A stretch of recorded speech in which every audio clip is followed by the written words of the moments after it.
for Faith Book, the Book of Faith, the Word of God, the Bible.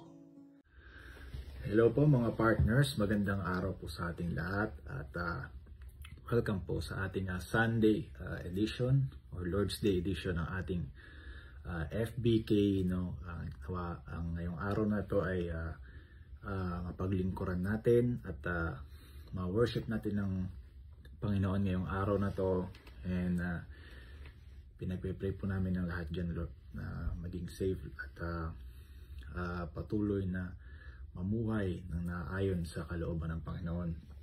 Para po sa ating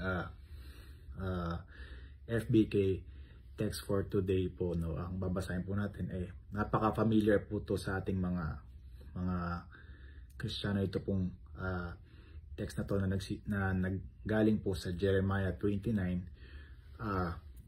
verse 11 to 14. Basahin po natin. Ito po sa verse 11. For I know the plans I have for you, declares the Lord. Plans to prosper you and not to harm you. Plans to give you hope and a future. Then you will call on me and come and pray to me, and I will listen to you. You will seek me and find me when you seek me with all your heart. Verse 14, I will be found by you, declares the Lord, and I will bring you back from captivity.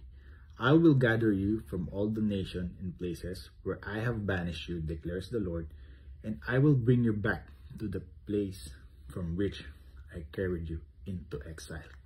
So ito pong chapter 29 ng Jeremiah po, ito po ay pinrophesy ni Jeremiah na nanggaling sa Panginoon, dahil ito po ang era, ito po ay ang context mo, ito po yung divided kingdom era po ng Israel, ito po nung after po ng pagre-reign ng Haring Solomon, yung time na yon napaka prosperous, yung po ang pinaka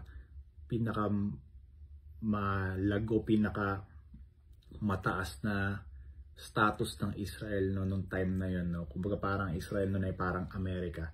Pero after ng reign ni Solomon, dahil po sa kanyang pagkakasala, Solomon ay maraming asawa at nawi po ito sa pagsasamba sa anumang Diyos, mga idols, dan dahil dito nahati po ang kingdom ng Israel, sa northern at southern kingdom po, Ang northern bumagsak po yan agad, pero ang southern, dahil may mga magagaling po itong hari, may mga magaling na leader, medyo hindi muna bumagsak, medyo may delay po ng konti, pero at the end po, dahil sa pamumuno ni King Nebuchadnezzar, bumagsak din po ito, at ang bawat Israelites po ay napunta sa kawalan, napunta sa exile, nagkalat-kalat po sila.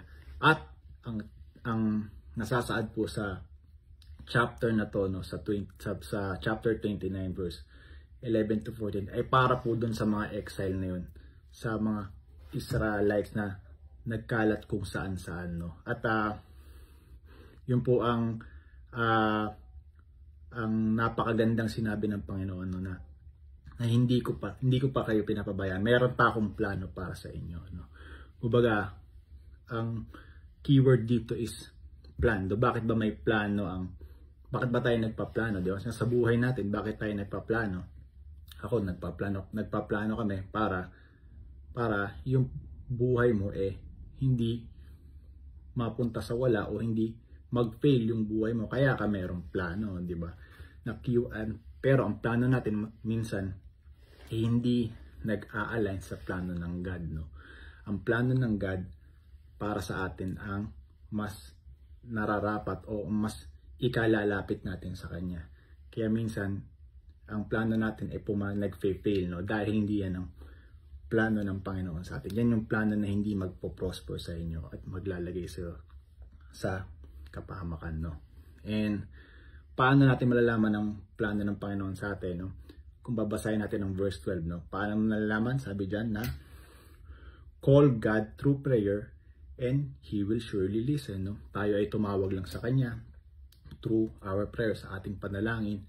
Kasi minsan kagaya ng mga Israelites na to, kaya sila nag-fail, kaya sila bumagsak, dahil hindi sila tumatawag sa Panginoon, Kaya sila nag-fail dahil pinalimutan nila yung mga law na kinalakihan nila na binigay ni Moses no, ng time na yun. No? Kaya sila na-fail, kaya sila na sinakop na ibang bansa, kaya sila napunta sa exile. No?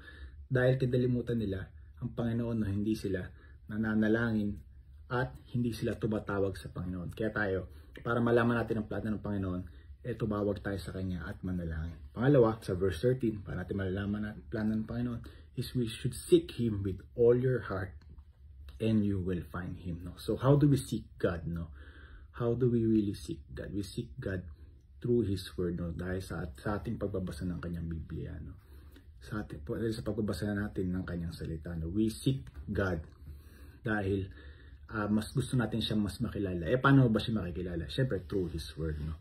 Kasi minsan ganyan din, di natin alam ano bang plano ng Panginoon sa atin. Hindi mo kasi nalalaman dahil hindi mo siya kinikilala. O hindi pinagkakaloob ng Panginoon ng plano dahil hindi mo siya kinikilala. At ang planong ito ay para sa kanyang mga anak at nananampalataya sa Kanya. And then sa verse 14, na pag natupad natin ang plano ng Panginoon, tayo ang makakaramdam ng prosperity at no harm will be on us. Yan po ang ating mararamdaman, no? Dahil tayo ay anak niya at tayo ay mayroong pananampalataya sa Kanya. No? So, do we really trust God to plan for our lives? No? Do we accept the plan that God's for us? Because we must accept it. Because that plan will not prosper you and not to harm you. Those plans that God has planned for our life will give us hope and will give us the future. Yun po, manalangin po tayo.